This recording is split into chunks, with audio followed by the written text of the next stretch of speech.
Welcome to today's episode of the Under the Pines podcast, where we delve into the profound intersections of psychedelics and spirituality. My guests, Dakota Wint and Davey Reed, share their personal journeys and the spiritual insights they've uncovered through their experiences with psychedelic substances. We explore the critical importance of setting clear intentions and integrating these experiences to avoid potential pitfalls. In our conversation, we also discuss how family dynamics and the distractions of modern life can impact one's spiritual path. We examine the idea that spirituality is deeply personal and how posing the question, what is spiritual practice, can lead us to discover methods that resonate with our individual needs. Additionally, our discussion covers the role of psychedelics as tools for spiritual growth, emphasizing the need to separate desires and ego from this process.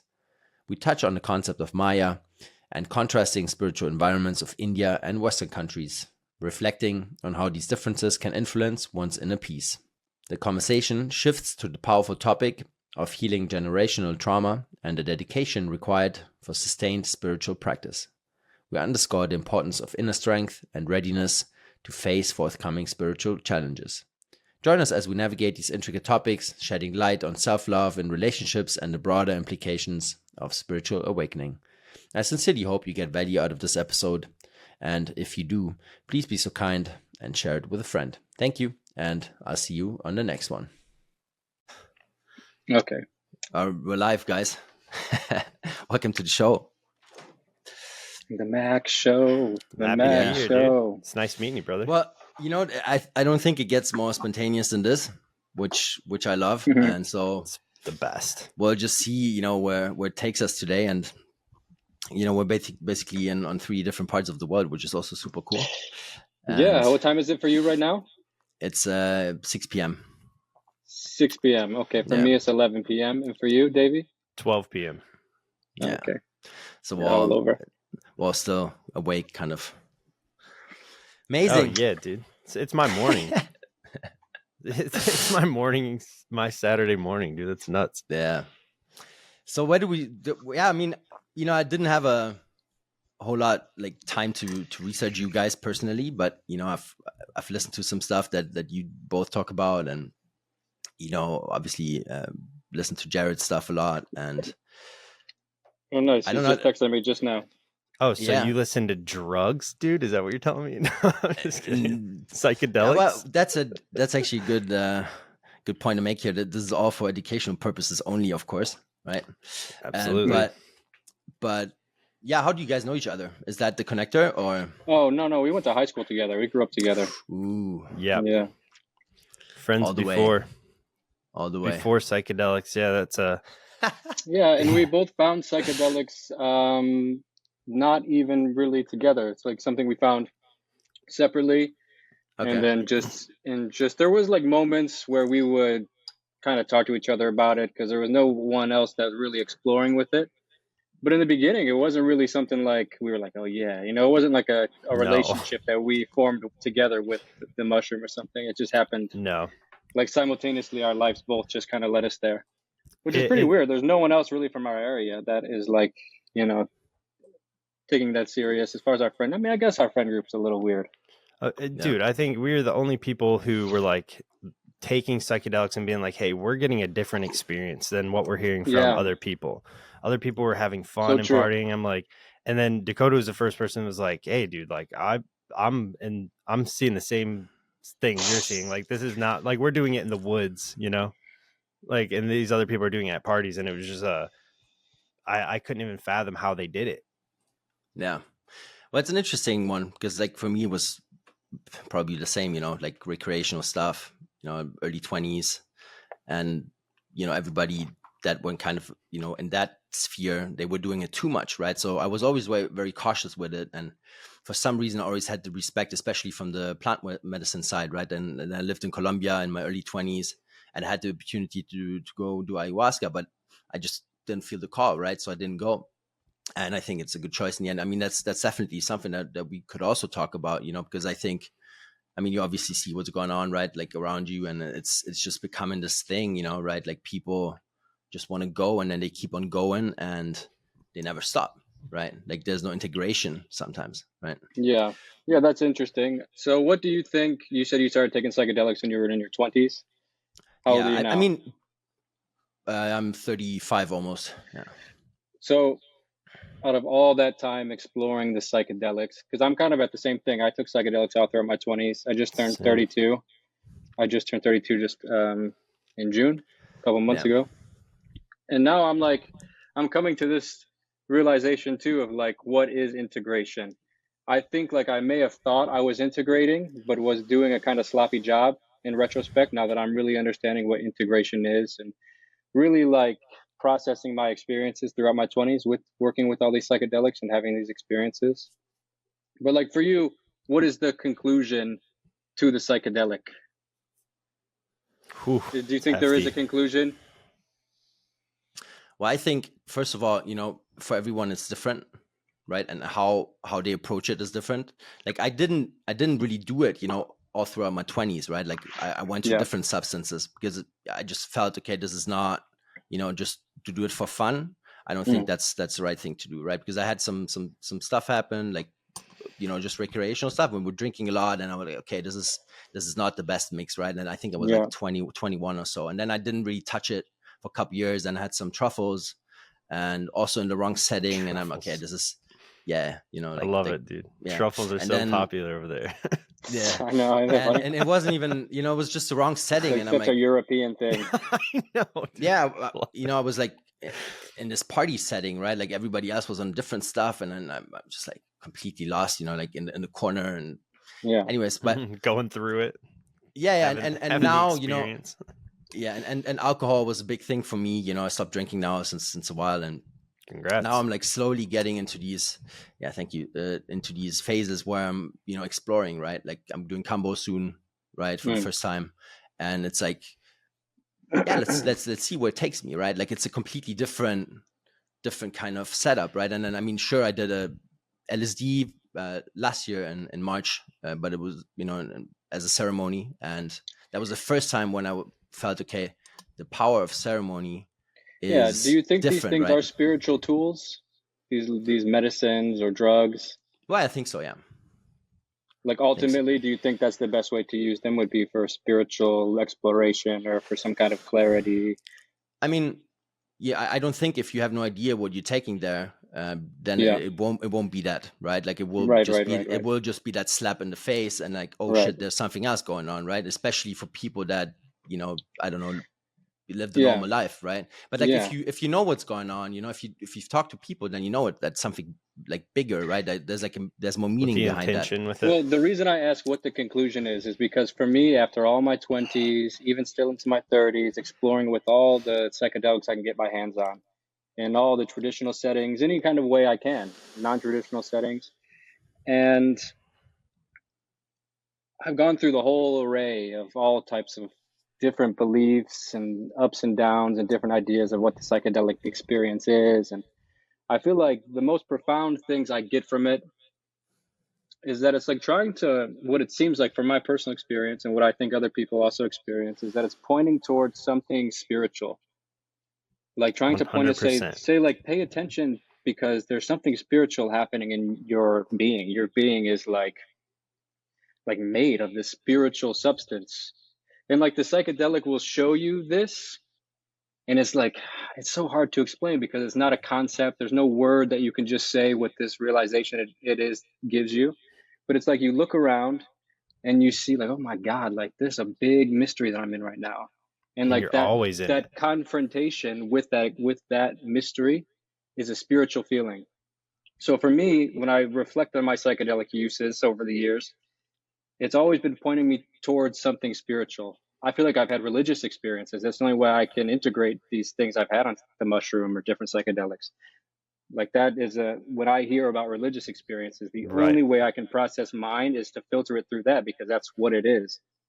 Exactly. And I feel like it's deepened my relationship with God. It's deepened my discipline with myself, given me the confidence to do things in my life, given me the reflection. So I feel like the ultimate conclusion is that the psychedelic is pointing us towards something spiritual. And Yeah, I'm definitely. realizing now in my 30s that like this spiritual thing that the psychedelic shows us is, I thought like I've been doing these ceremonies with these ayahuasca tribes, with these Mazatec tribes, and really going deep with it, really taking the ceremony serious, doing them a lot. And I thought the ceremony was this thing that you prepare for on the outside, and then you go into this space, the ceremony space. And this is where the magic happens. And I was just doing this big hike in India called Kedarnath, 13-hour hike one way up to this ancient temple. And like along this journey, it's so hard to pay attention that you're like on a pilgrimage when you're here, because you're like, your body's going through so much physical stress with the hike. There's some like Indians playing music. There's horse shit because people use horses to go up the mountain sometimes. All the self-doubt that comes up as you're like struggling to climb. Oh, fuck, I can't do this. Or like people are walking past you. Yeah. Some people puke. You get angry. You get sad. You go through so many emotions on a 13-hour hike. For sure. And I started looking at it like, this is also, like I said, this is no different than an ayahuasca ceremony. I'm purging out all these emotions. So much of stuff is coming to the surface. All my angers or things, so everything's bubbling up. And it showed me that actually the ceremony is not this abstract or this thing that's inside the room. It's actually every step. And this is what the psychedelics always been trying to show me, is that every step is the ceremony. Every step is spiritual. And the psychedelic, you don't need it. Like, I feel like I'm still going to use it in my life because I think it's just a really beautiful experience. But for some reason, I thought like using the psychedelic was a spiritual practice, but I'm seeing that it was just showing me what is obtainable or the potential of spiritual practice. I mean, and I think a lot of people now get caught up in thinking that psychedelics, you have to have it, that is the spiritual practice. Yeah. But really, it's just showing you spiritual potential. It's only showing you your own potential. What if you take the message of the psychedelic that there is a spiritual dimension, and that when we're not distracted by the ego, when the psychedelic reveals this, removes the curtain in front of us, and we get to see like, holy shit, there is something crazy happening right now. And we're so distracted in our own little worlds, we can't see it. So we start to praise the mushroom or the psychedelic and give it a dependence for giving us that realization. But it's actually there always. I'm seeing it now. But you also used the mushroom, and now you know what I mean? You used it as a tool. Yeah, it was a catalyst for sure. Yeah, for sure. And I think that's what it always is. But it does come back to what you're saying. Like, speaking of Jared earlier, I did Changa for the first time, and I haven't smoked DMT or I haven't had like a full breakthrough in like 5 years. And Max, I think it's kind of similar, like with what you're saying. I was like a drug addict through my 20s and doing psychedelics. And now, and only now, am I doing it as like an adult sober male.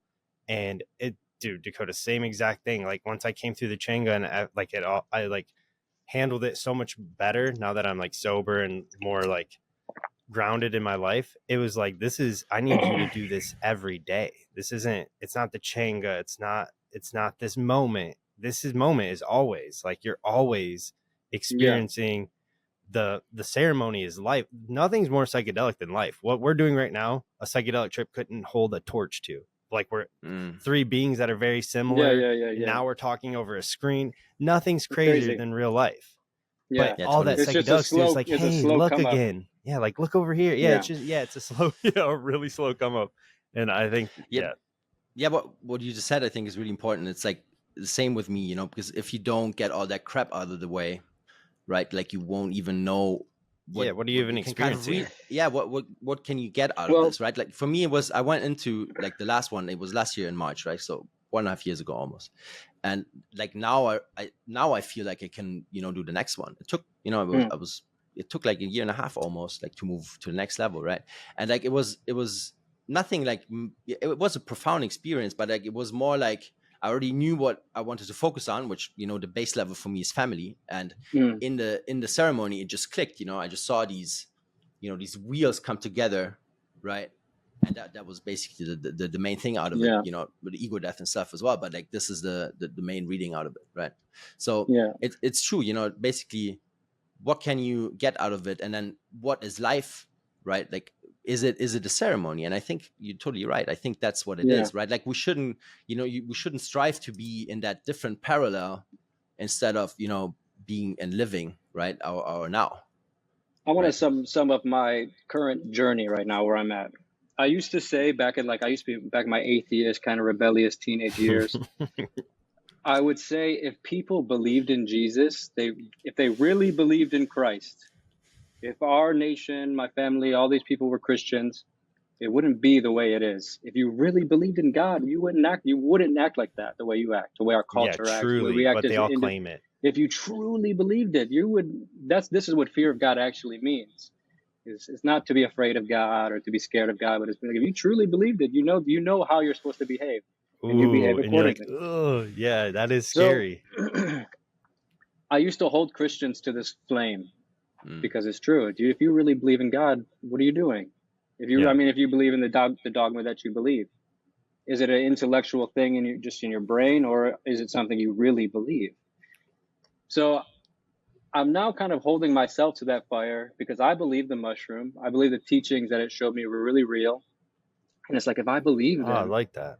then it's now time for me to like really show it, prove it. To show it. What has the mushroom showed me?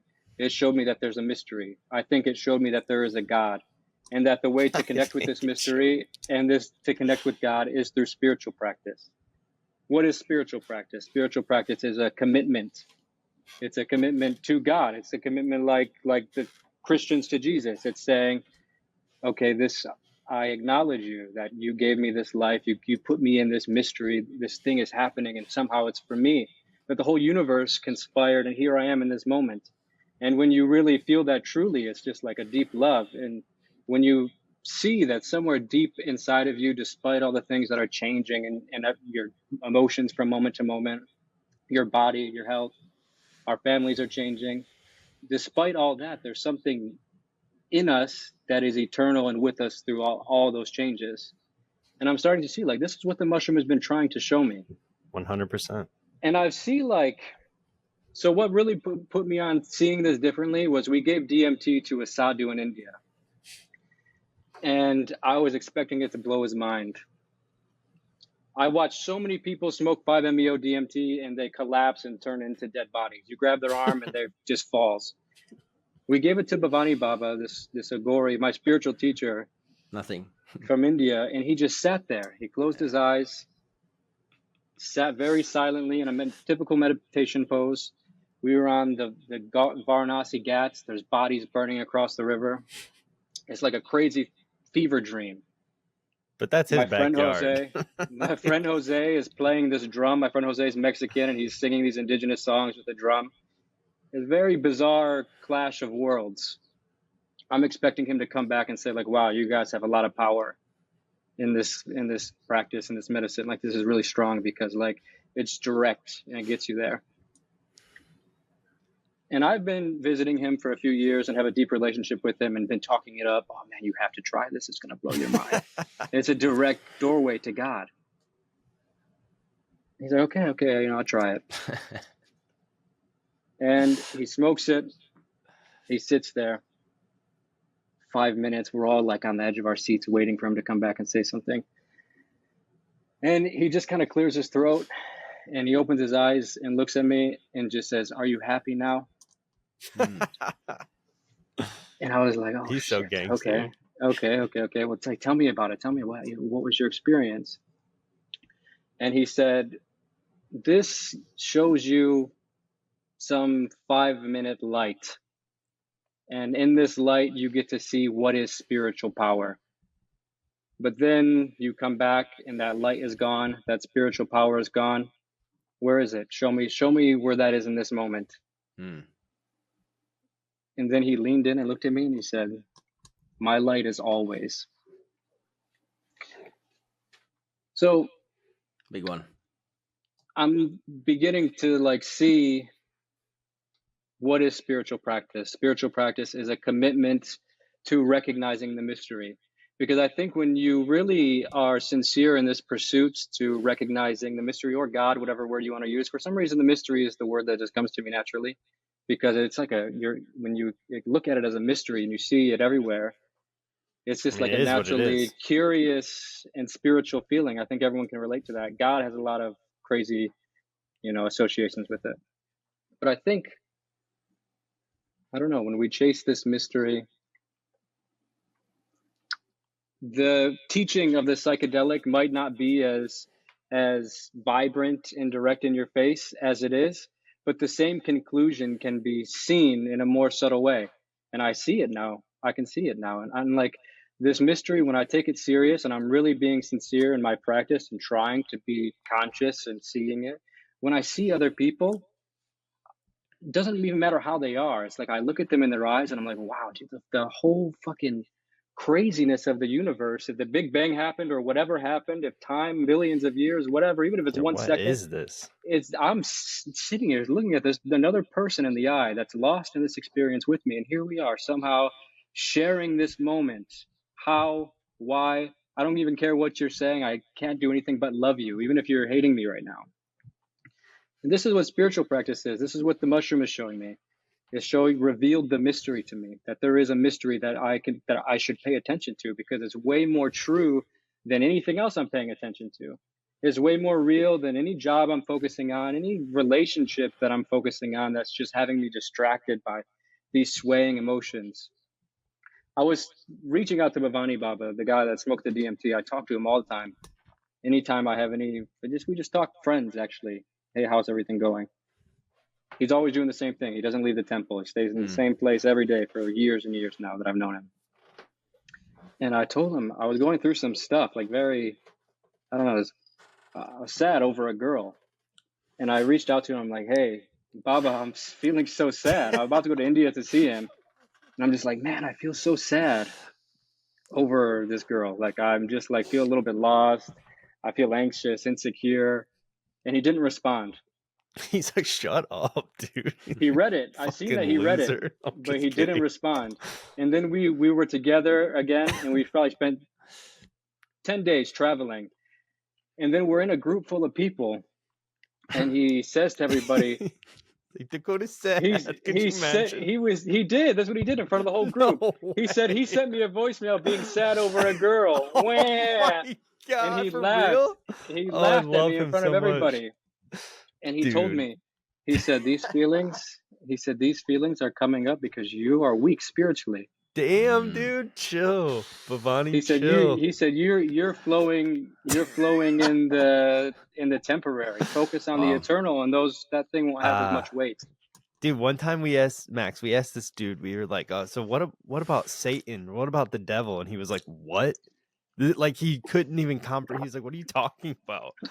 I was like, about what the? Did we ask that? Yeah. He was like, just God. This dude's such a legend. Yeah, so true. He's like, what are you talking? It's just like in our Western society, we're like, what about evil and bad? And so he was like, yeah, it's fucking. It's just God. Yeah. Dude, he's a fucking gangster. Man, lot of but good stuff in there. This is, if you want to take the teaching of the psychedelic to the extreme, it leads you to the place of the sadhu.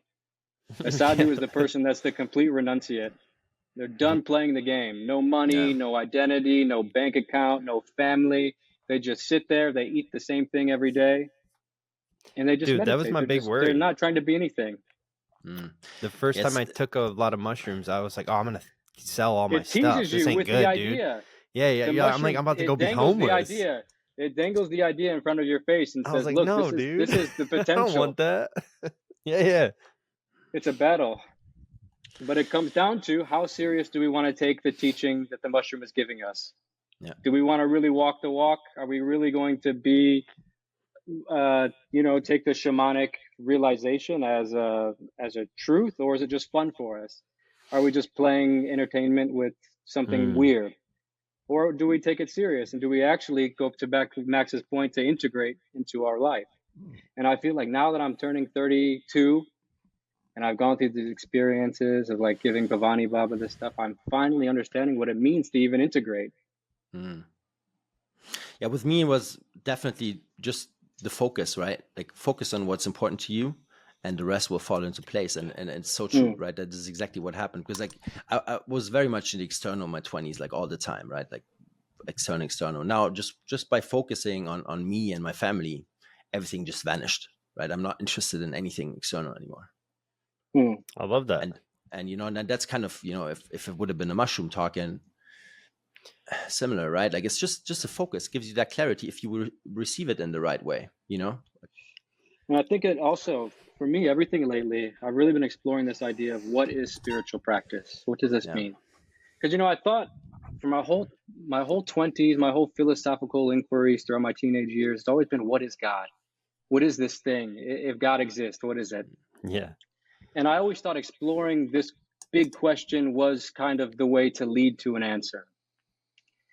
And I'm realizing through asking what is spiritual practice, the Buddha said that asking these questions that have no answers leads to suffering. What is God? Poisonous How does thoughts. the universe exist? These are thoughts these are dead end thoughts. Those are send all you down my a favorite, spiral dude. of suffering. Mine too, they're fun. They're so fun. But I just learned this through my travel up to Kedarnath, that long hike. Hold on, fuck! I just lost my train of thought. What were we talking about? I was on the brink of an important realization there. That's the psychedelic experience right there. Spiritual practice. I have it all. True. It's all right here. That's so fucking true. What's right here? Spiritual practice. Hold on, where was I going with spiritual practice? Okay. Family. You said something about family. Yeah, family. Yeah, focus. Ooh, I was on it. I was going to somewhere good. It will come back. Poisonous thoughts that lead nowhere. Yeah, the Buddha said that these thoughts of asking God, what is God, these are not answerable questions. So this hike to Kedarnath is showing me, like, what is the right question to ask? What is spiritual practice? And like I said, it's a commitment to taking this serious, to taking being compassionate serious, doing the right thing serious, seeing the mystery in all people so you can be loving to them and know that they're in the same situation as you and that they might be going through troubles or whatever. You can put yourself in their position because we are in all the same position ultimately. So by asking what is spiritual practice sincerely, and if you really take this question to its bitter end, you experience God, you see God, you feel God, you intuitively know God, and it's not a concept and it's not a word. So asking these big questions, what is God? These are the wrong questions, but asking these simple questions that we think we already know the answer to, what is spiritual practice, can lead us to understanding what God is or what is the mystery by putting it into a physical practice. And I feel like a family, we don't have to be a sadhu.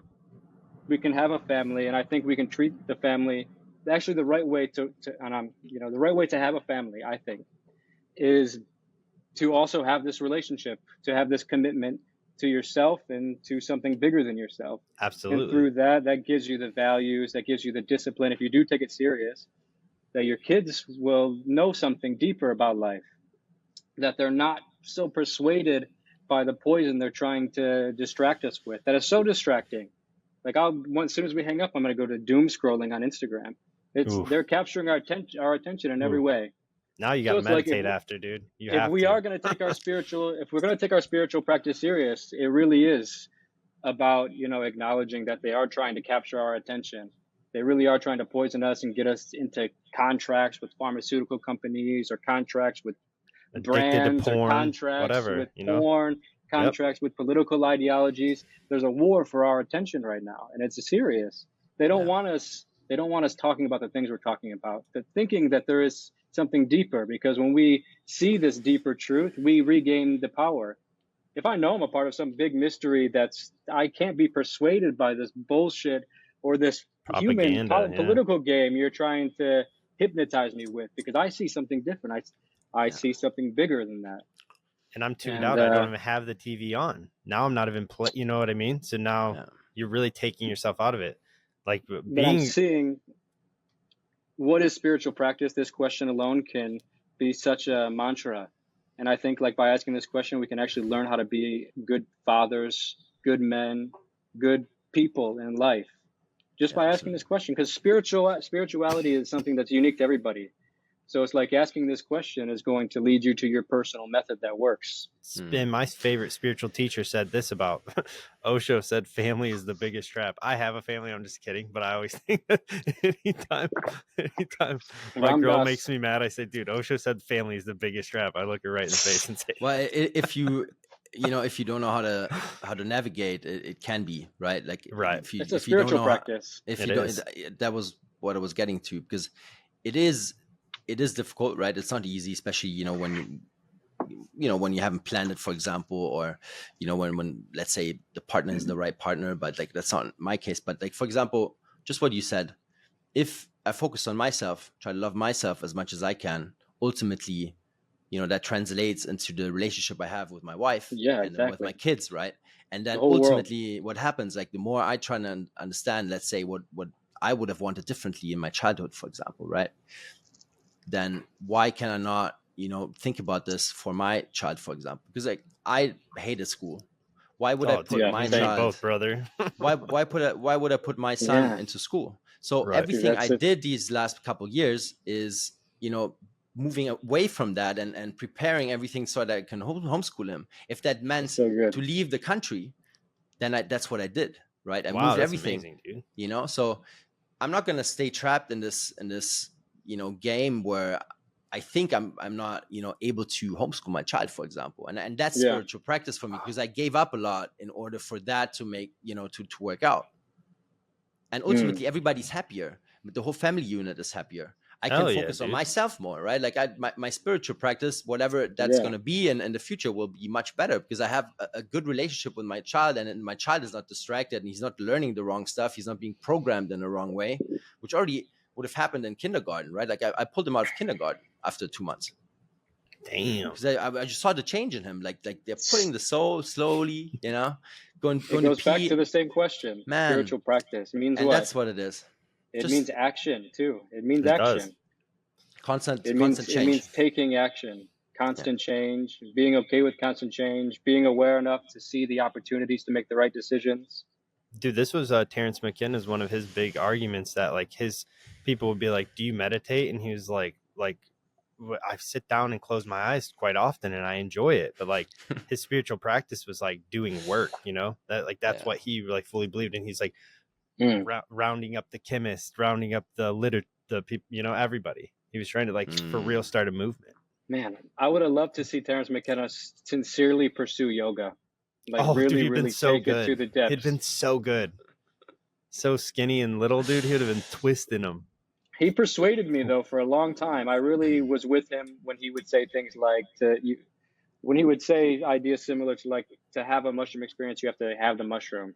And that like going to sweep the ashram isn't going to lead you to a DMT experience. Yeah, right. He would make like little He was like so good at joking it. nudges. Uh-huh. And I believe that because I sincerely have been a meditator for many years now, almost a decade.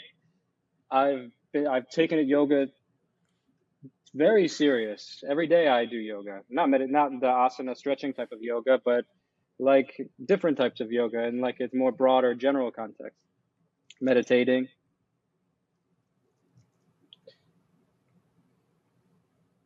I think How's it with you, Davey? Like, I think Eddie or I think with Terrence, I think that was just, this is what his path was and this is how he was built out. His favorite quote was the one about Buddha where he's like, one of Buddha's students learned to walk on water like Jesus, and he was like, well, why would you do that when you can take the ferry for a nickel? And that's what his so whole good. thing is. It's so, dude, it's so good. witty with it. It's But so I think good. everyone's just eat playing the their mushroom. role. Everyone's Yeah, playing their role. Like, But where's the thing real is, application, right? Like, where's the real application in your life, in your specific But I bet endeavors? if we really examine, I don't mean to diss Terrence McKenna, I love Terrence McKenna, but I bet if we really examine his life, and I don't want to project anything onto him because I don't know, but just speaking in generally, maybe not even just about Terrence McKenna, but if these people that really take this stance of the psychedelic is the way over meditation The way to or what? spiritual, He's dead. You know what I mean? yeah, yeah, but the way to like awaken or to fix the world or to have connection with nature, like a lot of people say this, like we have to take mushrooms. This is, the religion. But I bet if we really examine those people in comparison to the people that are pursuing like a sadhu type path, you'll see the difference in Westerners to discipline. Easterners, dude. In the West, No, I bro, mean that is anybody very rare. any like compare them to monks or I guess it's East versus West because it's really You know what I'm that. saying? But Like, I think we need it, kind what of. my point is that we'll see the psychedelics aren't the answer. That they don't give you that the Just a discipline needs to tool. be done by going to the spiritual gym. The psychedelic is Yeah, of it's course. borrowed. I think it's Yeah. about stillness, right? Like, how still are you? Right. With me, it was always I had an issue with focus and still have, right? Always, ADD, so-called, whatever, right? Yeah, me And so too. and breath, right? I have asthma, from, generations before me. All stuff I'm working on, and it's all not, final. I know that, but like, if you listen to the Western doctors, it's final, right? But like, those were the things I've always had to battle with. So stillness was very difficult for me. And like, the more I learned to be still, the older I got, the more I learned about myself, right? It was just like, like an onion, right? Just peeling layer by layer, and then getting this teacher and getting this guide, right? And just talking and like getting a different perspective on me.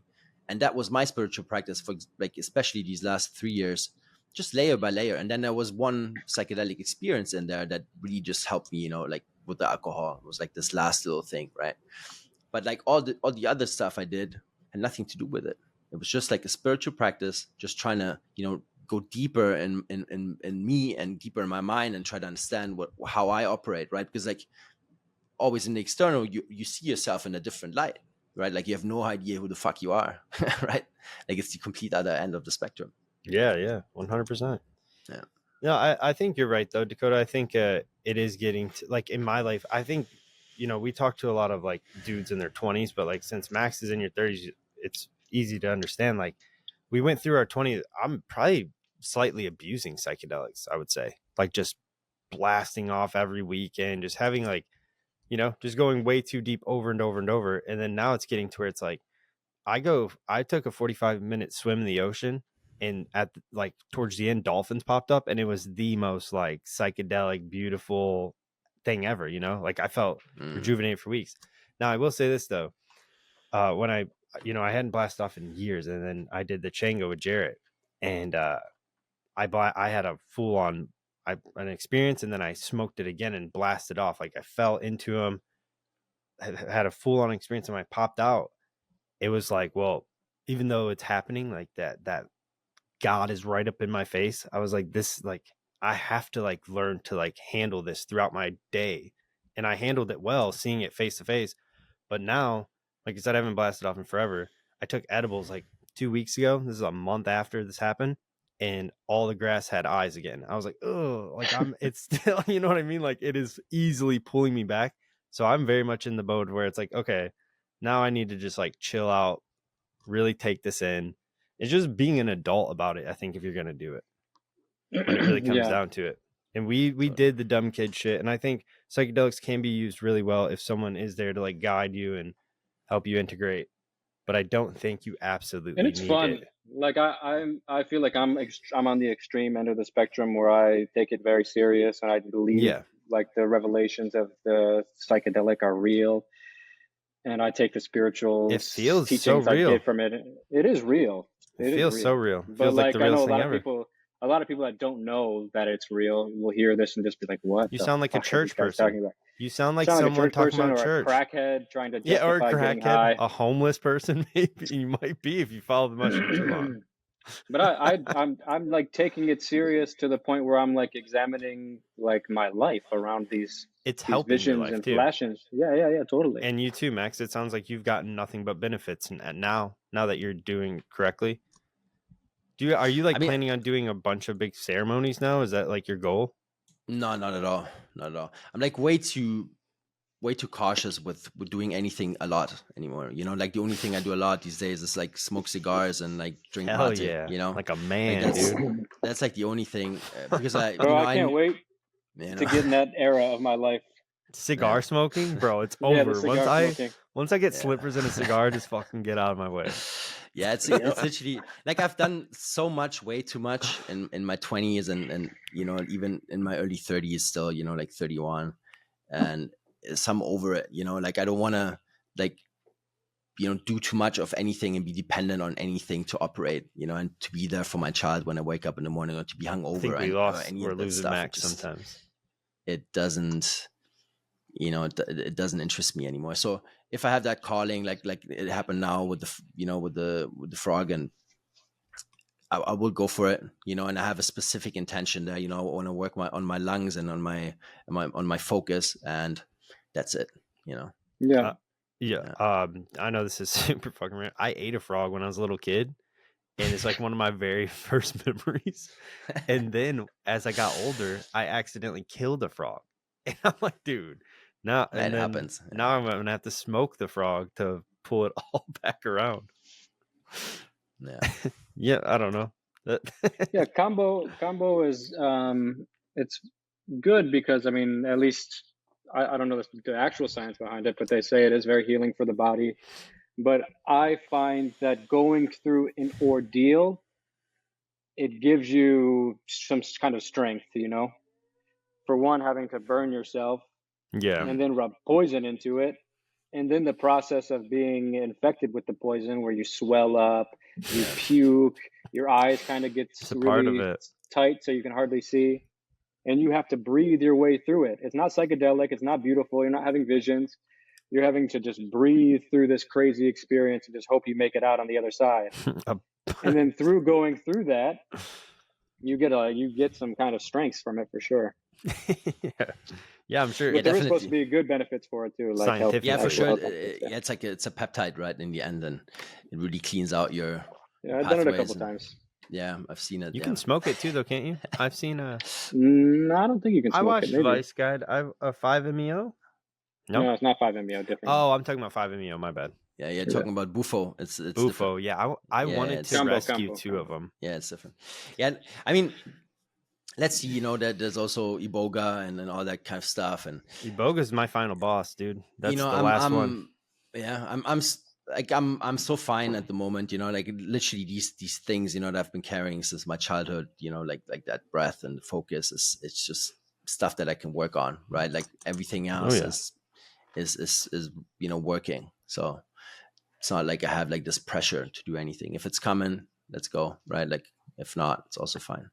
But it's just a different phase, right? Like I don't know, how many kids do you have, Davey? You have two? Just one. Just one? Yeah. Yep, she's 3. Yeah, I just got my second one, so I've got different stuff I have to work with these days. Are you from Croatia originally? I was born in Germany, but I'm half. Germany. Oh, hell yeah, Croatian, dude! No kidding. Croatian. Yeah. And what is the Croatian language? Is it similar to Greek? Not really. We have, I'm in the south of Croatia, so it's different if you're from the north or the south. But like in general, we have some influx from Turkey, let's say, and it's also not a Slavic language, so it's kind of special. Yeah, but it's difficult as fuck. Yeah, it's hard to learn for other people. I was lucky. I heard it throughout my childhood. My aunt was with us for a little bit. Oh, nice. So I just picked it up throughout the summer. But yeah, my son is learning it, so it's easy for him.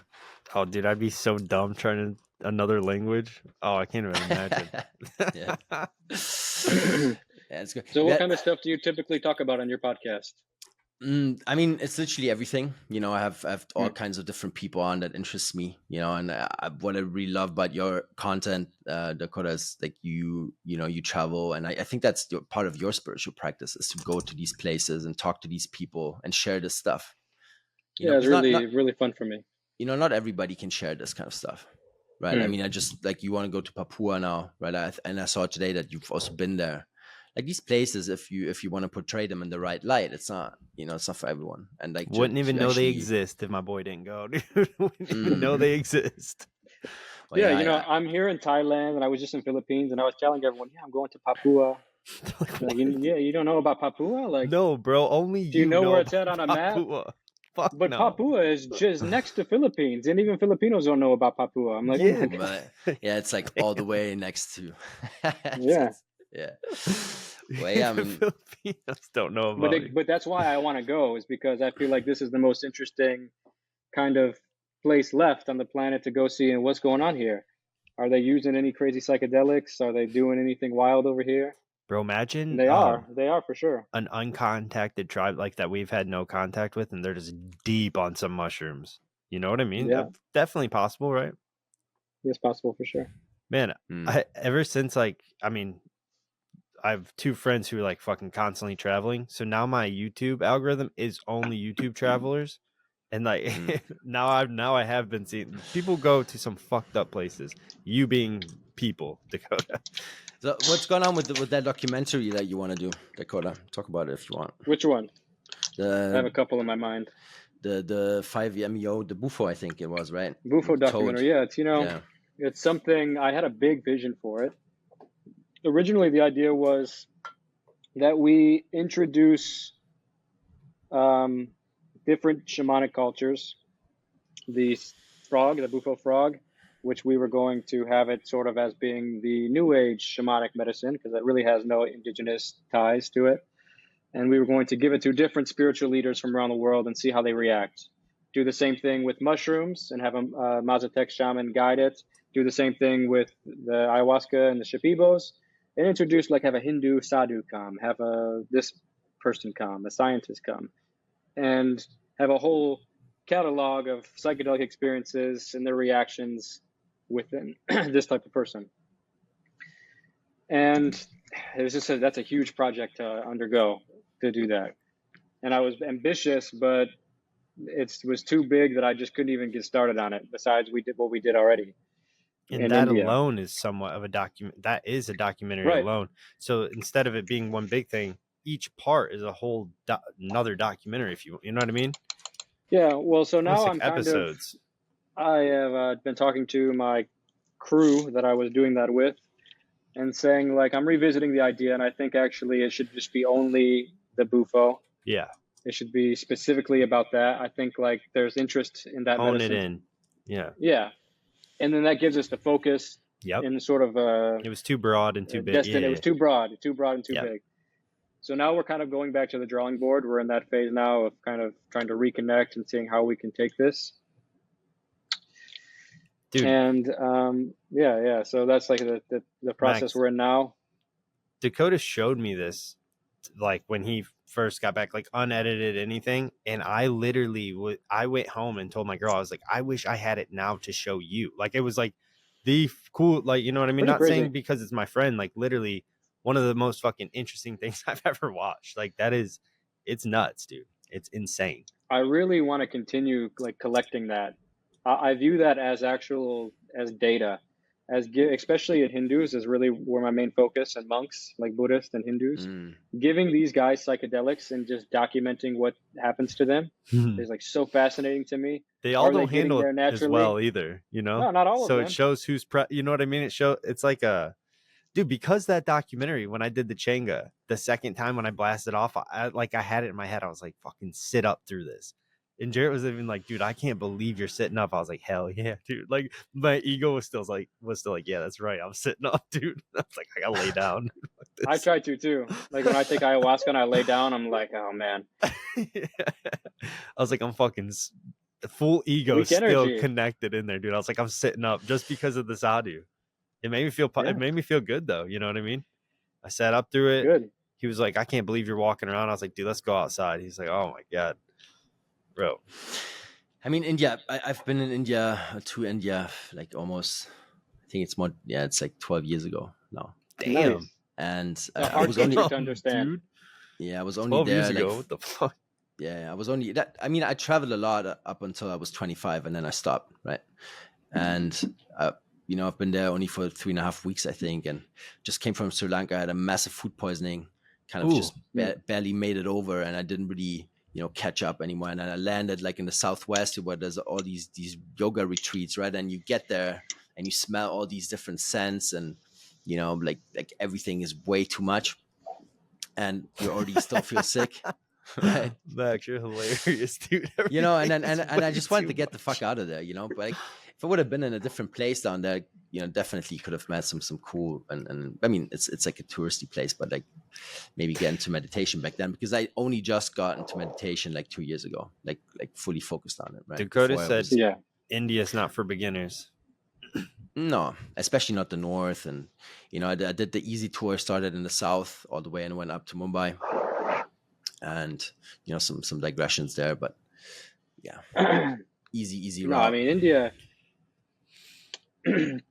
I've been traveling India. It's been 7 years since I went to India for the first time. A long time now. Yeah, to consistently go back. The country is too deep, dude. Yeah, it's hard. It's like these contradictions at every corner, right? Like all these. I couldn't believe it. Like people running inside the airport, just because that one gate opened, and they were like rushing to the other gate because they're used to the bus leaving without them. So they were literally sprinting to the gate, even though it was going to be closed for another half an hour, right? But they were like punching each other. It's not going nowhere, dude. Yeah, it was an interesting time. So, are you familiar with the concept of Maya in Hindu philosophy? Go for it. Do you know, Davey? Hit me. I got deep into it for a moment, but I haven't been like, you gotta stay on top of it. Maya is kind of like a philosophical concept. In Hindu philosophy, it says that the world is covered with an illusion. And the thing that brings this illusion is the ego. And that the ego sees the world a specific way based on its desires. And then puts us in a trap, entangles us in a web, which is karma. This is called karma. So the more that we pursue these desires, the more entangled into karma we get. Oof. They're so easy to pursue, though. They're so easy to pursue. They're so tempting. Well, there you go. Detangling that is already the spiritual practice. Yeah. On every corner. I think that's also part of like realizing what you have to detangle, because like it's a lot of unlearning. I think that's the main one. I was raised super religious, and any religion that I've like, anybody who's studied multiple religions, they always say like Hinduism is the closest, like I don't know, dude, they like just the Dharma, like learning about all this, it truly was one of the biggest fucking tools in my psychedelic journey as of lately. That has helped. Yeah. In spiritual practice, I should say, rather. They say basically we're covered by this illusion, and that when you break through this illusion, like an ego death experience, you get to see divinity. You get to contact with something, holy or religious like. And what was I bringing Maya up for? Entangled in our karma? Unlearning, maybe.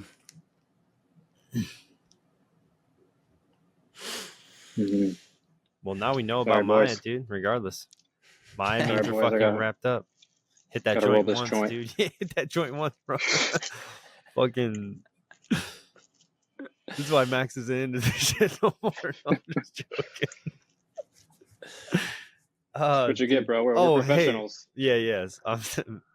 I don't know, Max, I don't know if you know about this, but I took like a deep dive into like YouTube's psychedelic spirituality, and there's these guys, right?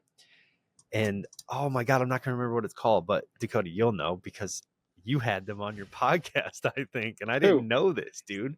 I didn't know this. But these guys, like, they talk about, like, Jarrett told me you did at least.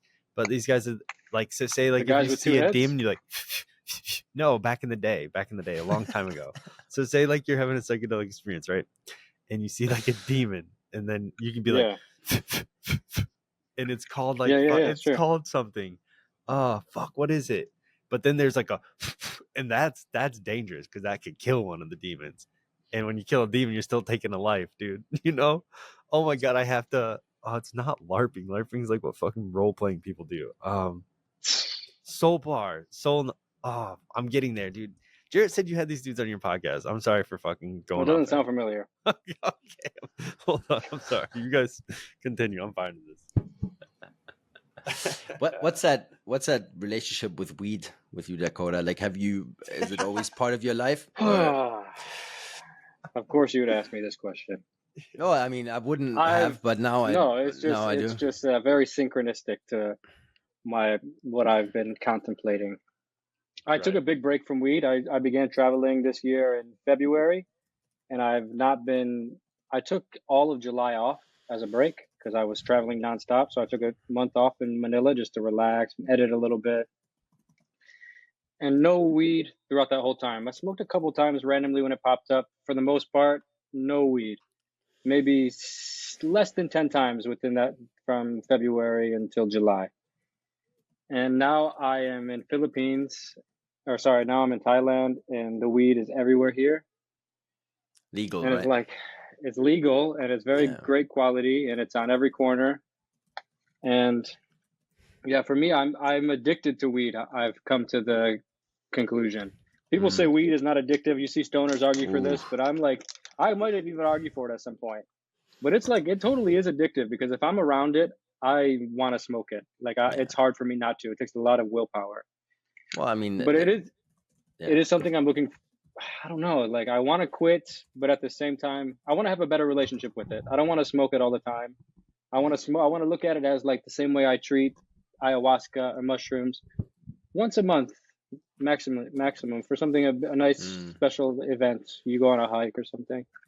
But no, I don't smoke it like that. I smoke since in Thailand almost every day, I think. Yeah, but I love it. I mean, it's a great thing sometimes, I think. I mean, I remember why I brought up the Maya thing. Go. Okay. So Maya means illusion.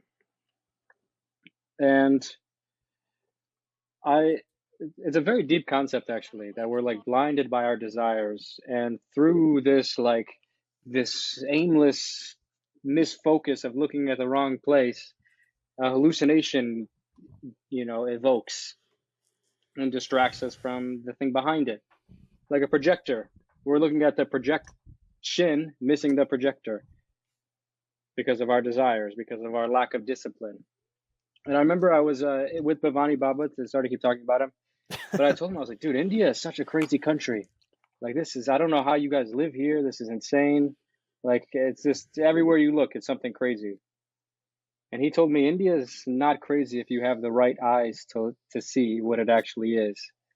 And that India is the playing ground or the testing grounds for you to learn how to fight Maya. It presents you with all the contradictions, which you were talking about, which inspired this thought originally. Damn. It presents you with all the paradoxes. It presents you with all the contradictions and all the battles of like having to be like, yeah, India is the most spiritual country, but the trash and the Ganga and the poverty and the it's like so much confrontation when you're in India. Dude, I want him to and for a lot of people, just one sec. For a lot of people, they break. They can't handle India, which is why a lot of people say India is not for beginners. But like someone that takes this serious and has the right eyes to see, like Bhavani Baba said, then you can you can use India's chaos as like a psychedelic. You say a psychedelic is like a shortcut. Going to India is also like a shortcut. Sorry. No. That thought just came back. I would love to like hear what he thinks about America then. Like bring him here. Oh yeah, what do you think about America? Oh, Bhavani Baba? Yeah. Or yeah, you too, Max. What do you think about America? You're like these fucking guys. Well, I actually spent some time there. Yeah. You have some time there? Yeah, I spent some time in the US. Yeah, I had a US girlfriend in my early 20s. Trouble. So I just kidding. Spent some time on the West Coast, a little bit of Vegas, and was also working there. And yeah, it's interesting. It's one of these places where it's so diverse just by, you travel 100 miles here and there and it's like completely different. Right? Different worlds. Yeah, it's so true. Like, we don't look at it that way as Americans. Yeah. So even if you would bring him up there, and you ask him, how do you like the States? And he's like, okay, I'm in Big Sur, I have my piece here, but like, just Detroit, he's like, holy fuck. Right. It's like, it's like, am I back in India? No, I'm kidding. Yeah. Oh no, he would hate it. Yeah, for sure. We did a retreat and we brought these people to meet him. And I had like big spiritual fantasies about how it would go. People would see what I see. Yeah. Like for one, love you, dude. Like someone that lives in an ashram and they do the same thing every day. Unbroken for years. They do the same thing every single day. Insane. When you sit around someone like this, they don't like have the erratic stuff that we have. Like where you're just like talking about stuff that doesn't matter. Right. Like for example, one time I did like a few days of silence, just as like a spiritual practice. 2 days of silence, and when I came back, I couldn't find anything worth saying. what am I supposed to come back and say? Something stupid, something trivial. So like now expand that out to someone that sits every day doing the same thing, not engaged with the world. I brought him out. We take him out for a week to climb this mountain. And he's just with all these Americans coming. They're all freaking out about being in India. They're all just like, where's my bag? Oh, can I sit here? Can I sit next to you? You know, like we're all squeezed into a little bus. They're playing like music on like Drake on a portable speaker. And it's just like not the vibe I had imagined in my head.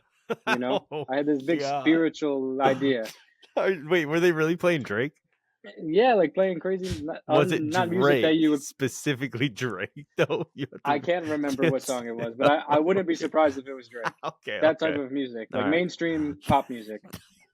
Yeah, go on. But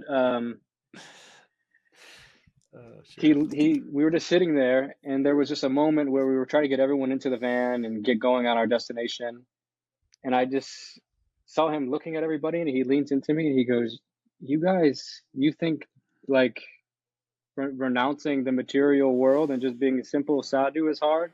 I'm looking at you guys, and you guys look at all this suffering you're creating for yourself. You guys are running around like chickens with your heads cut off. And I could see it in that moment. I could see like the stillness in his presence, and I could look around and see chaos. And I could see what he could see. I could see it through his. Yep. And I just looked at everybody, and everybody was like just in this frantic kind of motion, or like just talking loud on their phone, or just, you know. And if someone else would have just been still, you would have saw, you would have been like, you would have connected with them, you know, while everyone else, it's like being in two different dimensions.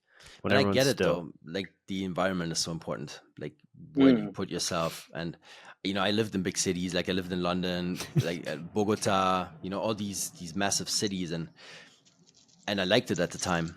And now I would never be able to live there again. Like now I live on an island, right? There's like 2,000 people. Hell yeah, dude. I go to New York next week, so I'm gonna be in the fucking heart of it. It's like it's like I just couldn't, and I wouldn't want to do it like for more than, you know, a couple of days. That's what I'm saying. That's why it's fine. Yeah, you can go in there in a couple of days and learn some things. Be like, whoo, get that energy, but and bounce.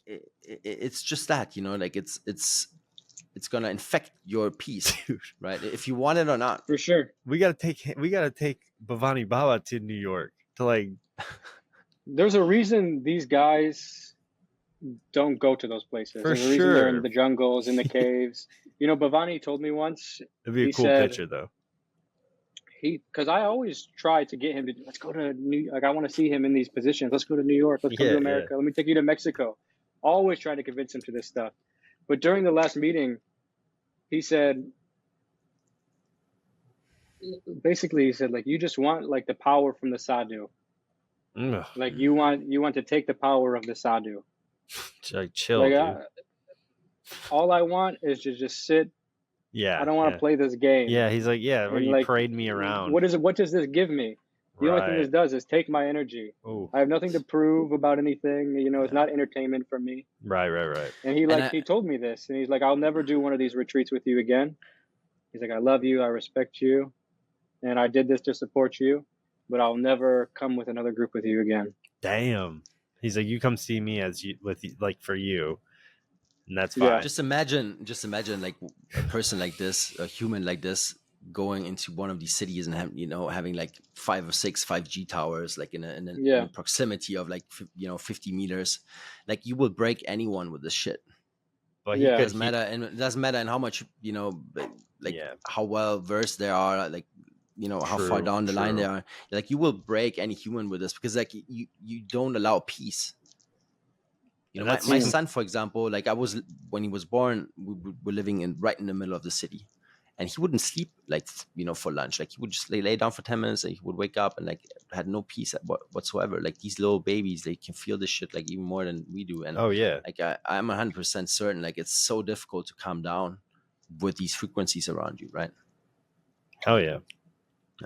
And then you look up like all the like the blockers. I don't know if you ever you ever see like all the like hippies love those fucking like pyramids that have the copper and organite. Yeah, the organite and all that stuff. Well, Etsy banned them off their website, and it was saying that they were like, it causes a nuclear a small nuclear energy to like react off of it. So they banned it. Dude, and Shit's come to find powerful. out, those things like fully stop Wi-Fi radiation.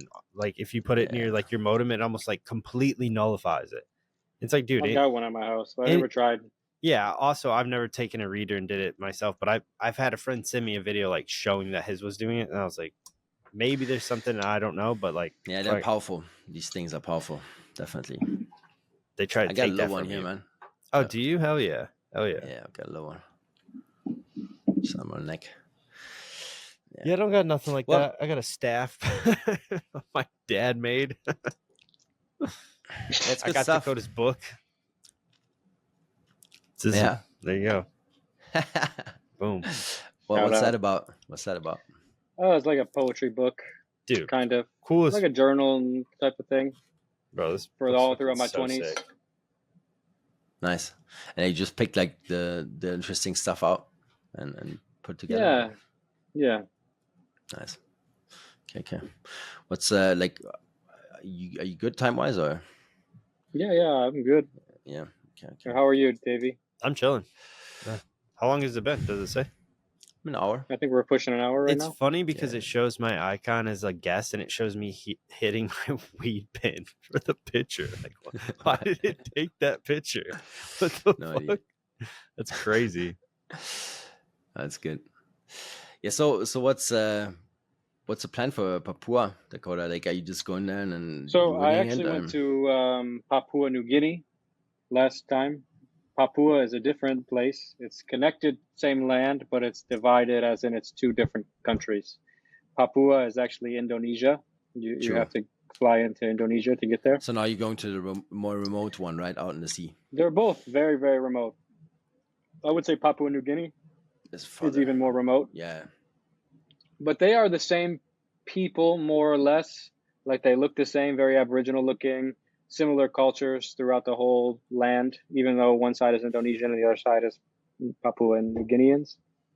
The same people, more or less. Same types of people. Genetically, they all have their unique cultures. So yeah, I'm going to do the same thing, going there to see if I can find any unique spiritual practices, see if I can find any shamanic practices being happen there. Yeah, that's pretty much it. Continuing the search. So are you going back to the same spot you were just at? Like, didn't you just go there? New spot. No, different spot. One. Okay, where am I thinking? Where was the alligator people? Papua New Guinea. This is just Papua. Oh, well, only. Yeah. That makes sense why I got it confused. Different places. Yeah, similar. I'm gonna let myself pass on that one, dude. That's yeah, like you can try to learn their language, maybe. Yeah, but there is, one interesting tribe that I'm going to meet. I have one focus that I'm going. I'm not going aimlessly. There's one tribe called the Dany tribe. I believe the area they're in is called Belim or something like that. I don't know the name of it yet. I haven't really been there to know how to pronounce it properly. Belim Valley, I think it's mountain people. And they do these mummifications like you saw in the Papua New Guinea video. It's very similar to that. So I'm going to go to those guys, see their mummies, and just use that as my starting point. Begin asking about their plant use, begin asking about their spiritual beliefs, their shamans, if they have witch doctors or healers in the community. And usually after like being cool, hanging out and just kind of chatting shit with them, you ask these questions and you'll get some kind of answer. Oh yeah, my grandparent talked about this kind of story. You'll find some kind of lead, but it's going to be like Papua New Guinea. I found some leads, but to really, really figure it out, and you'd have to spend so much time. So we'll see. Maybe I get like a magical lead this time, and I get drawn to some shaman that can show me some interesting ceremony that is not recorded about or not well known. That's my goal. Didn't you say it wasn't as cheap there? Wasn't it like fairly expensive? Papua New Guinea is the most expensive country I've ever been to. So it's not possible for me to go back there and do that search there. But why is Indonesia it so expensive? Side is different. You mean government reasons? Ooh. Resource reasons? Really? Okay. That's crazy. I wouldn't really expect that. No, they have no gas. The whole country has no gas. No petrol. Like I heard of a guy that was from south of Germany, and like they go hunting there, like for some rare animals. These motherfuckers. Oof. Yeah, it's a place to go. And they pay like I don't know, $50K, $80K. Wow, Jesus Christ! Big Hunting business. humans, dude. That's a lot of money. It's crazy. Yeah. Well, I mean, sure, there's like some weird, intermediary.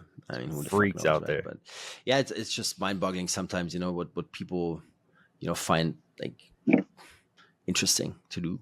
Right? Yeah, dude. 100, dude. If you have that kind of money Dude. to go do that, that's insane. I wouldn't. And I personally wouldn't. The funny thing about that story is his brother is actually helping people like in Africa all the time, and like people that have like it's like the same family, just both in. Oh yeah, one dude's helping, the other one's out there fucking sniping, like charity work, and the other one is like the other one's like, endangered species.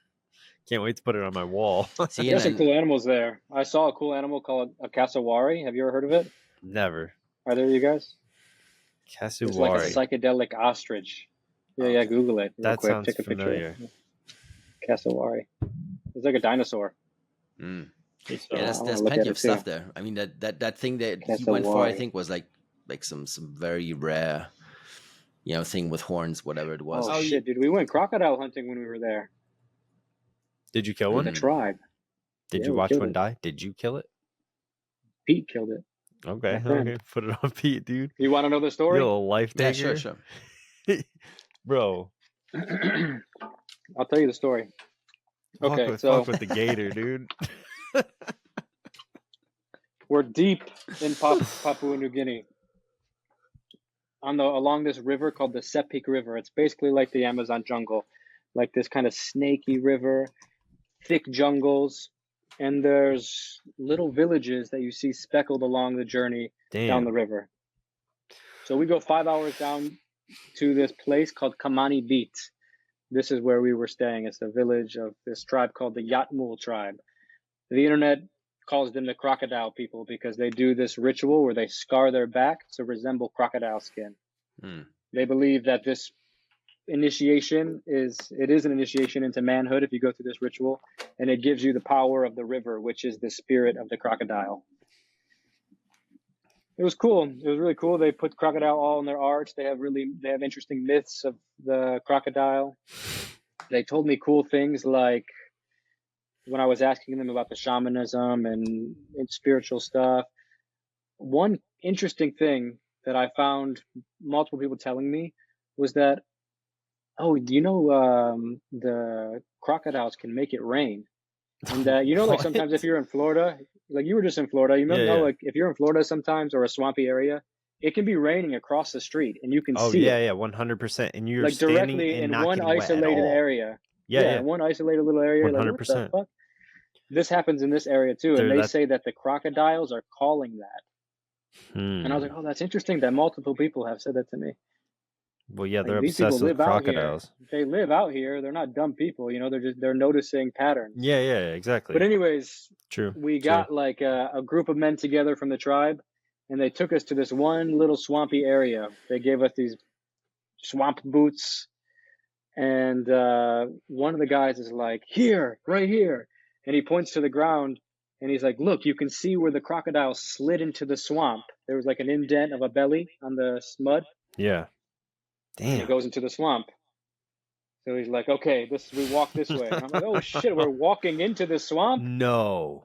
I guess I didn't realize what crocodile hunting was, but yeah, obviously we have to walk into the swamp. So okay, fuck shit. No. We're walking into the swamp. We like basically lock arms with these guys, and we're all feeling for this crocodile with our feet on the bottom of the swamp floor. Dude, not me. I'd be all like, going, yeah, I'm feeling. And then the group in front of us just starts screaming, making all these noises, like primal men noise, tribe noises. And you hear like splashing in the water. There's tall grass everywhere. There's spiders that are walking on the water. You're like, oh fuck, time to throw spiders off your body and stuff. They're like real jungle swamp. Gross. Oh, and hate it. Then you're scared that like if there's a crocodile here, that means there's a crocodile somewhere else too, Yeah, that might be so the they baby, grab this dude. crocodile they taught me this. Immediately when you grab a crocodile, or if you're getting bit by a crocodile, you poke its eyes out. Literally push the eyes into its fucking head. And they did that with this crocodile. They just push its eyes in and they wrap its mouth with some rope from the tree nearby or something. This thing's like, and then what's they wrap happening? its arms. And then they just gave it to Pete, my friend. Threw it over his shoulder. And we were just like, oh my God, we're kind of like shell shocked. Like, what the fuck just happened? And then we just like, you're thinking adrenaline rush. You're feeling like very primal, like, oh my God, what the fuck did, like we just fucking feed in the whole village tonight, boys. And then we walk back. He's got the thing on his back. He's like doing squats with it.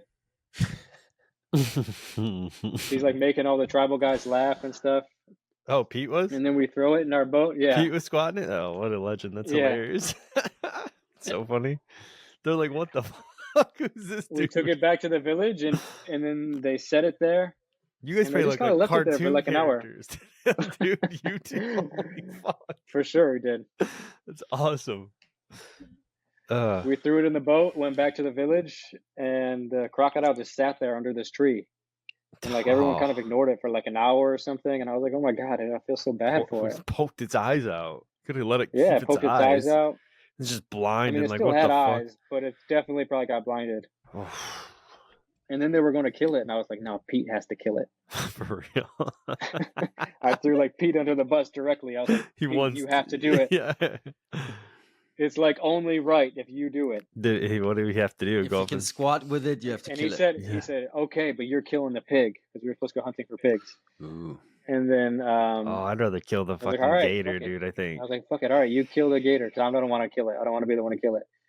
And they teach him how to do it. You press the knife against the back of its neck where the spine meets the head, and you just start cutting until you break its spinal cord. Jesus Christ! And as soon as you start cutting its neck, it goes pretty quick until you get to the spinal cord part. That's like a bone. You like put some force to crunch it. Yeah, the bone. But immediately it starts having blood come out of its nose, and it starts gargling and choking from its own blood, drowning. Oh, okay, dude. No, I'm just joking. And what the fuck? It's sad, dude. It's sad, but like I feel like this is what humans have done always. Yeah, all animals. It's just some. You ever see them just one shot? It was like a real moment. Crabs just get it. Everyone should do this at least once in their life. Yeah. You know. I mean, I ate that frog when I was a kid, dude. That's right. We ate it. Yeah, you guys ate it? The crocodile. Was it good? Yeah, we ate it.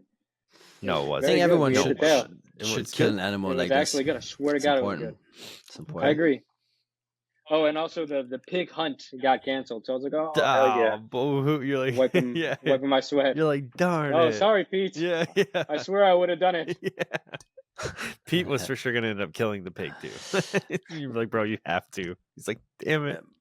But what's your take on parasites? Because like, you know, when you're walking through these swamps and stuff, and I'm sure you've I don't had think some. About it. Yeah, no, I don't think but about like, that. have you like, do you think there's like, you know, the work with ayahuasca, for example, helps with that kind of stuff? I have no idea. That's interesting, though. That's an interesting theory. I would say probably pharmaceuticals are probably better for relieving if you have parasites or like something in your stomach. Yeah, you go through ayahuasca, you're just gonna meet it. You're gonna go talk to did a lot of detox. You're just gonna communicate with it. Yeah. Get out of me. No, but it's an interesting thing, you know, because like people don't think about that kind of stuff, right? Like they look for different solutions and they question why they cannot sit still, for example, right? Why they cannot focus, why they cannot, you know, get rid of this addiction, and a lot of times it's something like that. Parasites, dude, are huge. Our gut biome's everything. Literally controls us.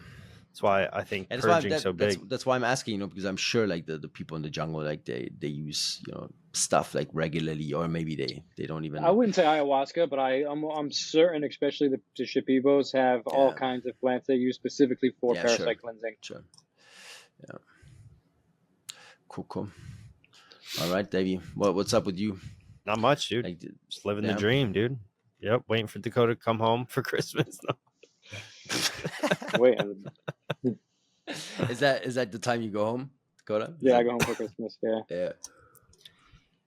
Once a year, that's it. Once a year, pretty much. Yeah. Once Okay, a year, yeah. yeah, for real. And then I'm cutting it back a little bit next year. I'm gonna have most of next year off nice. just to edit and kind of get back to the roots of the podcasting and stuff a little bit. I noticed a Yeah. lot of content creators, they do a few years, take some time off, and like it's just editing. It's like actually work when you get Yeah. home. Yeah. Like, what's your feeling towards YouTube and stuff? Like, you've had some difficulties. Like, how are you handling this?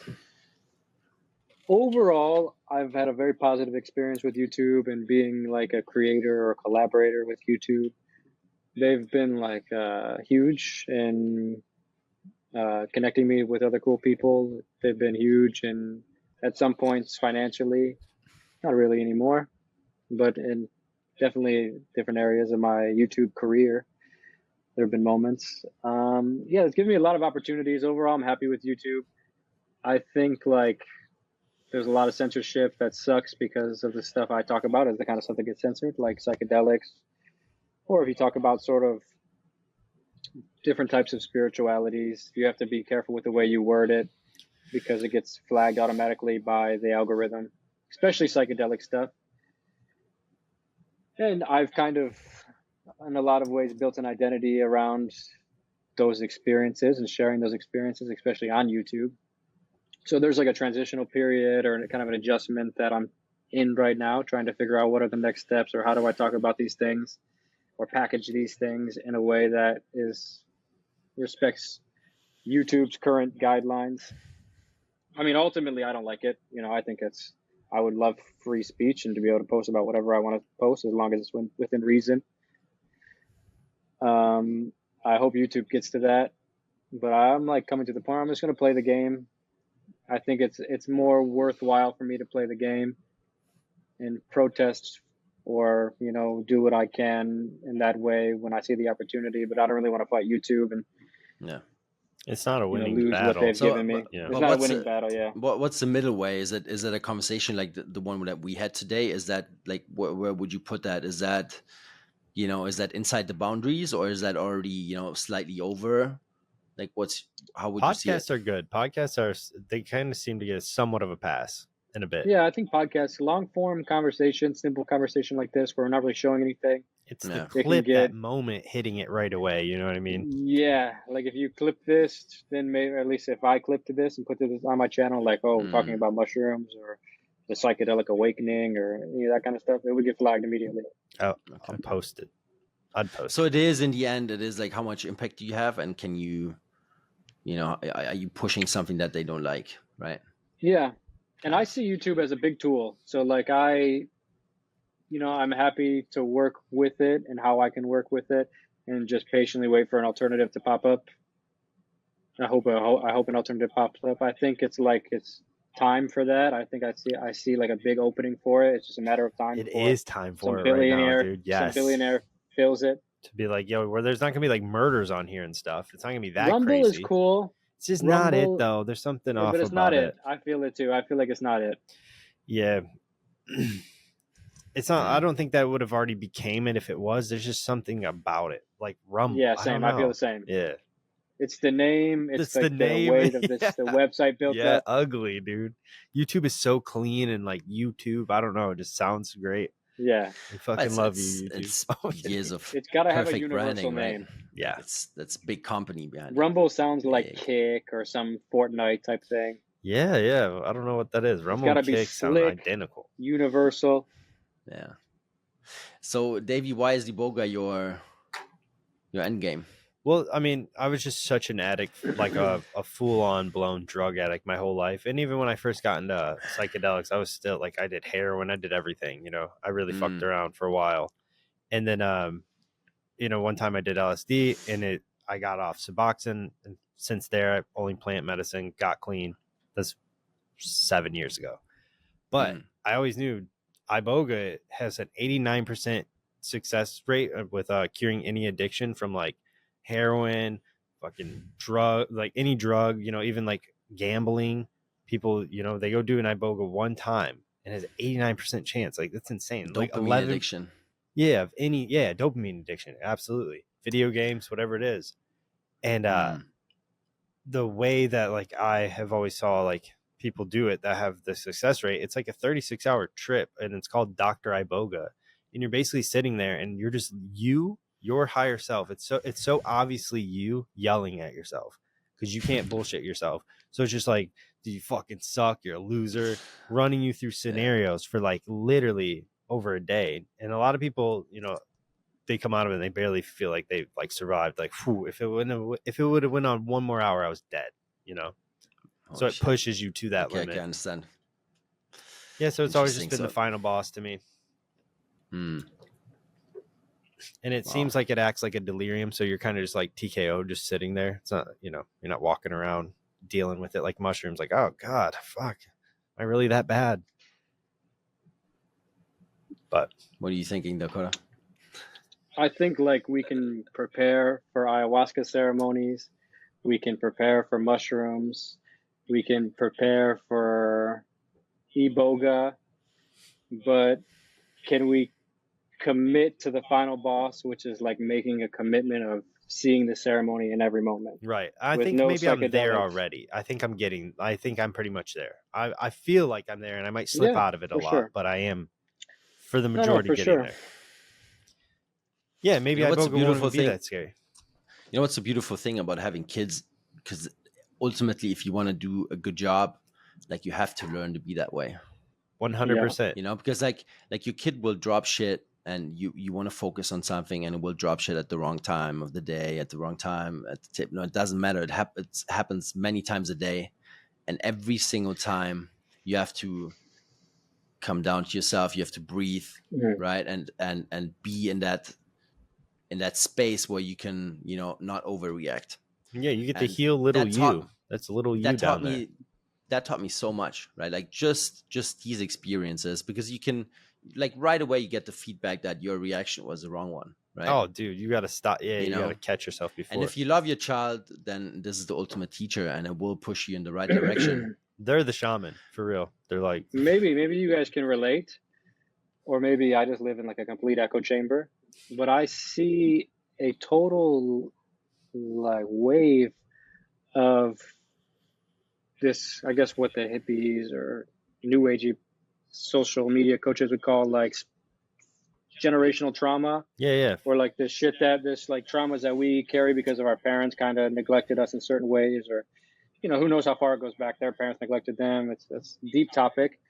But I see a pattern that like so many people now are doing the work to break these patterns. For sure, 100%. Like seeing it, of what their parents went through, and maybe like humanizing their parents in a way so they can forgive them, and then being able to see like the faults of what not to do instead of being haunted by it, and you know, just keeping it going, keeping the ghost haunting the house. It's like doing a fucking, you know, an exorcism or something, and release it. We're doing the work to release it. We're doing a big exorcism for our whole ancestral past. I'm in the same boat though. I don't know if it's like, are we in an echo chamber of like people being like this, or is the majority of the world doing this? I don't know if it's actually happening. That's what I mean. I don't know if it's actually happening, or if it's just like my wishful thinking. It is always that one part of the society. You know, it's not the majority. Right. You're right. But I can definitely see, you know, more people thinking about these types of topics, and definitely,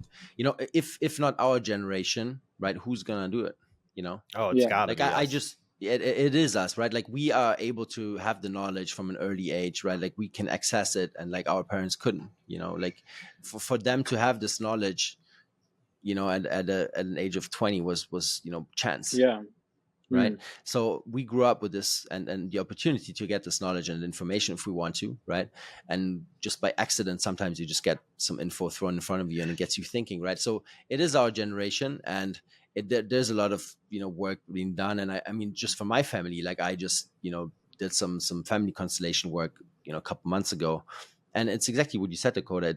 You know, you hear like time just becomes a concept in this sense, right? Like I heal in this present moment, I heal a family trauma, and heals the past and the future. I love that. It's beautiful, right? And I could feel it right away with my mother. Like it healed, you know, 2 weeks later, different relationship, different energy. Damn, that's huge. You know, and there was no psychedelic involved, right? whatsoever. Yeah, it's just the work. And that's the spirit, and that's the spiritual work, right? I It doesn't have to be that full-blown experience, right? Like, it just has to be the right thing at the right time with the right commitment. Dude, that's more than any with the full-blown right piece experience, of love, you know, trying to understand your parents, like giving them the love, because exactly what you said before, like they didn't know better, right? Like, you know, we always think, hey, they did us wrong. They just didn't know better. They're fucking, you know? they had just a tough woke up time here too. We all just woke up here one day. No one knows what the fuck's going on. They had a hard fucking time, right? And so that's the work, right? Like, just, you know, step by step and going in the right direction. Dude, they barely had internet. Give them a break. You know, that's crazy. Man, talk about brainwashing, right? Like 2-3, you know, TV channels and a couple of newspapers, right? Like, what's the agenda? To go back again, maybe to end this a little bit, to go back to my original point of spiritual practice as a commitment. And like, this is a commitment, you know, like we're having so many pressures from this outside world, technology, our own position that we just kind of woke up with, being the humans that are in this transition, being the last humans to not have the internet, to having the internet. You know, the generation next, they only know the internet. So we're the last humans to know the before and after. Right. So we're in a very interesting position. And I think this commitment that we're going to have to take is going to be unavoidable because there's so many pressures coming. There's no option. There's no option but to like really wake up. It's time that we have no choice but to wake up because there's something big coming. We all see it. It's happening through technology. It's happening politically. Like the tremor before the big earthquake is happening. If you look around 100%. in every facet of civilization, all over the world, it's bubbling. The pot is getting ready to like explode. For sure. So there is no other option. And this is actually so true. This is what commitment actually means, and this is what spiritual practice actually means. There's no other option. And the only way to like find these values is to like say, I'm in this mystery and there's something eternal happening, and like all my pain and suffering is temporary. It's going to dissolve into this mystery. So I can't take this shit too serious that's pulling at my attention, because there's something more real behind all of that. And that's more real. And when I focus on that more realness beyond these distractors, I live a better life. I see synchronicities. Things become more magical, almost more loving. Almost like it's almost like it seems like you're in a video game or some weird experience. Because you're in a really weird experience. But there's no choice to bring my point. Like, there's no choice but for us to like have a revolution outward. We see it all in the world. It's going to happen soon. And we have to make sure that we're sharp. We have to make sure that we're focused and that we're disciplined within our own selves, so that when it happens, we know which direction to take. And that, to me, that comes to spiritual practice. That gives us the discipline. It gives us the compassion. It gives us the clarity, confidence. It gives us the inner strength that we need to be strong in these moments that are going to come. We're going to see a lot of crazy shit in our lifetime. For sure. Thank God we live in countries that are somewhat so going to be at the end of the craziness, you know? Yeah. We're going to cause a lot of harm before it comes back to bite us. But it's going to come back to bite us for sure. So I think like we need to be prepared to have a relationship with something that gives us strength beyond the ego strength, because the ego strength is fragile. It wants to fight off of bullshit. It's ready to beat its chest over identity shit. So we have to have a strength that's deeper, a strength that's real strength, that can look at any obstacle and not be fazed by it, because we see something beyond that. We have a relationship with something bigger. That's my Agreed. That's my end rant for this podcast. Perfect. Beautiful. Okay. Nice one. Well, thank you guys for your time. That was beautiful. Thanks, Max, for hitting me up. Yeah, thanks for having us, man. For sure. Nice meeting you, brother. For sure, man. Yeah, likewise. And let's see, when we do a round 2, maybe after your... Yeah, let's do it. We'll talk about Papua. Hopefully I have some cool stories or news to come back with. 100%. All right, perfect. Thank you for watching this episode to the end. If you got any value out of this, please like and subscribe or share it with a friend. This would help the channel a lot. Thank you for that. And I hope I will see you on the next one.